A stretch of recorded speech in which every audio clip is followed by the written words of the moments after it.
Sophia Guanyo at ito ang Chika Minute Explosive. 15 minutes ng rumaratsyadang showbiz news ang ating pag-uusapan. Bawal ang panis at malamig na balita. Dito, may init na chika lang ang ating pasasabugin. Rian Ramos nalungkot sa paghihiwalay nila ni Dingdong Dantes. Sa nalalapit na pagtatapos ng Korean novela adaptation na Stairway to Heaven, aminado si Rian na mamimiss niya si Dingdong, lalo pat naging super close sila dahil sa programa. Sa lahat ng eksena na ginawa namin together, at parang feeling ko ang dami na naming pinagdaanan together. At ang tanging hiling ni Rian ngayon, magstay pa rin ang kanilang closeness na namagitan sa kanilang dalawa. Hindi mo tatapusin ang relationship dahil hindi na kayo masyado madalas magkikita. Dapat maglagay ka ng effort din na, alam mo yon, to maintain yung friendship. Hindi lang to working relationship pero sa aming lahat, parang sa tingin ko talagang naging pamilya na kami. Christine Reyes nauhumaling kay Bossing? Aminado si Christine na malaki ang paghanga niya kay Bossing Vic Soto, kaya naman inspirado ang sexy young actress. Lalo pat siya ang kapareha nito sa kanilang pelikulang Ang Darling Kong Aswang. Hindi mahirap mahalin ng isang Vic Soto dahil unang-una napakabait ni Bossing and maalaga. Sobra. Christine ha? At dahil madalas daw nalilink sa mas matanda sa kanya, senyalis kaya ito na handa na sa isang seryosohang relasyon itong si Christine? Siguro, gusto ko lang ng someone na mature dahil feeling ko kapag mature na yung lalaki, parang hindi na naglalaro-laro, ganun. Pero sad to say sa mga boys dyan, wala raw sa bokabularyo ni Christine ang tungkol sa mga boys ngayon. Mas gusto daw niya mag-focus sa career at i-enjoy ang kanyang pagiging single. Right now, nag-enjoy muna ako and ayoko muna maghanap ng mga boys. Mag-work muna. Direk Louie Ignacio, certified painter. Binaluhan ng mga kaibigang artista, GMA executives at ilang kasama sa industriya ang painting exhibit ng sikat na TV director. Para kay Direk Louie, paraan niya ang pagpipinta para lalong mapalawak at mai-express ang kanyang creativity. Minsan nagpe-paint ako sa ilalim ng chapel ko sa Pagsanahan. So nabuo ko ito 70% of the painting. So si Mama Mary pa rin yun ang nag-guide sa akin.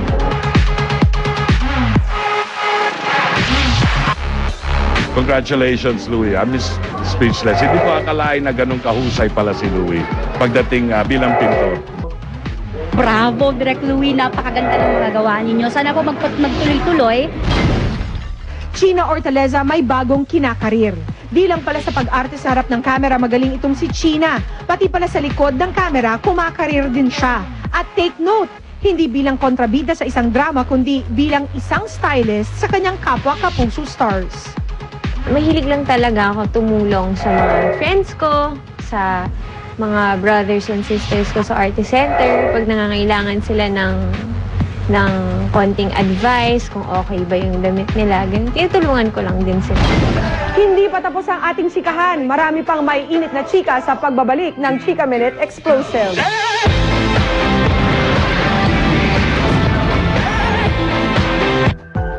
Hayden Ko Jr. nagpakamatay. Sabi niya po kanina, "Please Lord, take me." Nagpaalam na ako sa Diyos. He was nauseous and he was experiencing abdominal pains.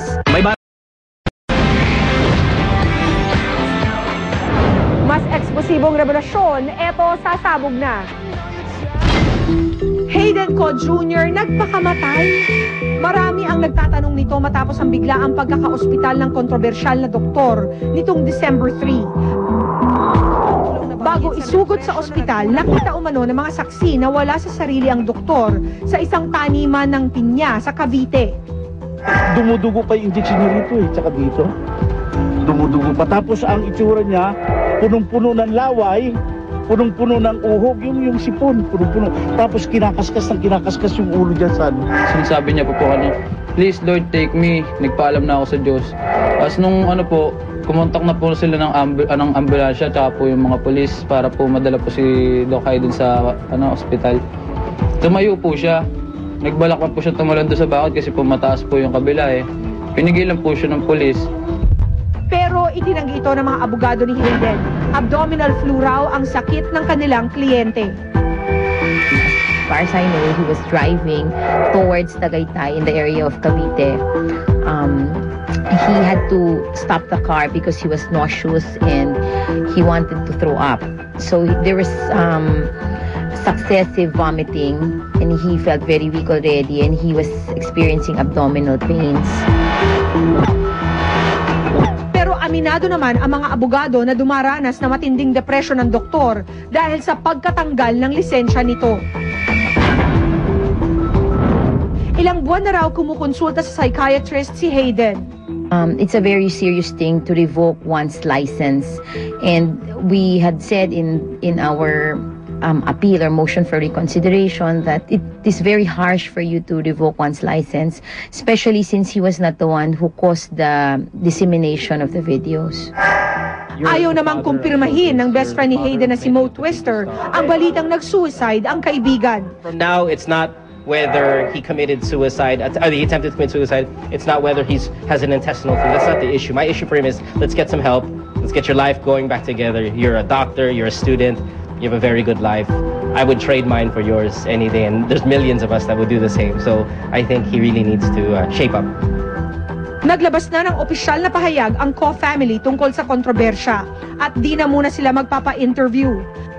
We appeal to the public's compassion and understanding, as the preference of our family is to maintain our privacy and to stay away from the limelight.